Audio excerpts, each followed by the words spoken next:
बिस्मिल्लाहिर्रहमानिर्रहीम। अस्सलामुअलैकुम दोस्तों, मेरा नाम है ज़ुबैर यकूब और आप देख रहे हैं मोहित इन्फो। हज़रत सुलेमान हज़रत दाऊद अलैहिस्सलाम के फर्जंद थे, अपने मुक़द्दस बाप के जानशीन हुए और अल्लाह ताला ने इनको भी नबूवत और सल्तनत दोनों सआदतों से सरफराज फरमाकर तमाम रोए ज़मीन का बादशाह बना दिया। 40 बरस तक आप तख्त सल्तनत पर जलवा कर रहे। जिन्नों इंसानों शयातीन और चरिंदों परिंदों दरिंदों सब पर आपकी हुकूमत थी। आपको सब ज़बानों का इल्म अता किया गया और तरह तरह की अजीबो गरीब सनतें आपके ज़माने में बरोकार आईं।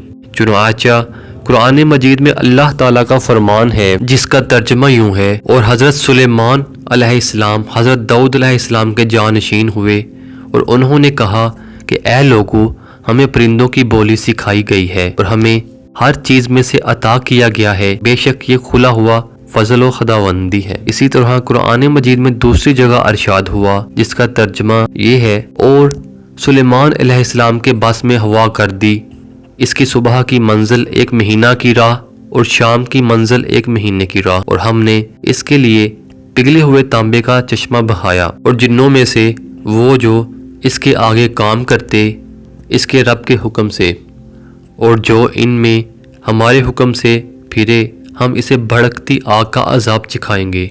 इसके लिए बनाते जो वो चाहता, ऊंचे ऊंचे महल और तस्वीरें और बड़े हौज़ों के बराबर लगन और लंगरदार देगे।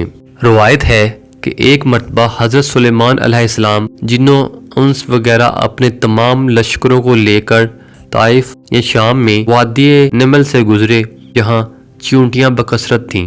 तो चियोंटियों की मलका जो मादा और लंगड़ी थी, इसने तमाम चियोंटियों से कहा कि ए चियोंटियों, तुम सब अपने घरों में चली जाओ, वरना हज़रत सुलेमान अलैहिस्सलाम और इनका लश्कर तुम्हें बेखबरी में कुचल डालेगा।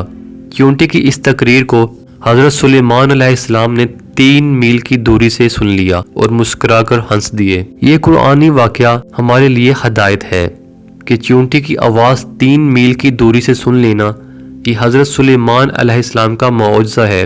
और दूसरा, चियोंटी की तकरीर से मालूम हुआ कि चियोंटियों का भी ये अकीदा है कि किसी नबी के सहाबी जानबूझकर किसी पर जुल्म नहीं कर सकते, क्योंकि चियोंटी ने कहा हज़रत सुलेमान अलैहिस्सलाम और इनकी फ़ौज अगर चियोंटियों को कुचल डालेंगे तो वो लाशऊरी तौर पर ऐसा करेंगे, वरना जानबूझकर एक नबी के सहाबी होते हुए वो किसी पर जुल्म ज़्यादती नहीं करेंगे। मैं उम्मीद करता हूँ कि ये वीडियो आपको अच्छी लगी होगी। अगर वीडियो अच्छी लगे तो इसको अपने दोस्तों के साथ शेयर कीजिए। मैं मिलूँगा आपसे एक नई वीडियो में, तब तक के लिए आप अपना बहुत सा ख्याल रखिएगा। Thanks for watching this video. Allah हाफिज़।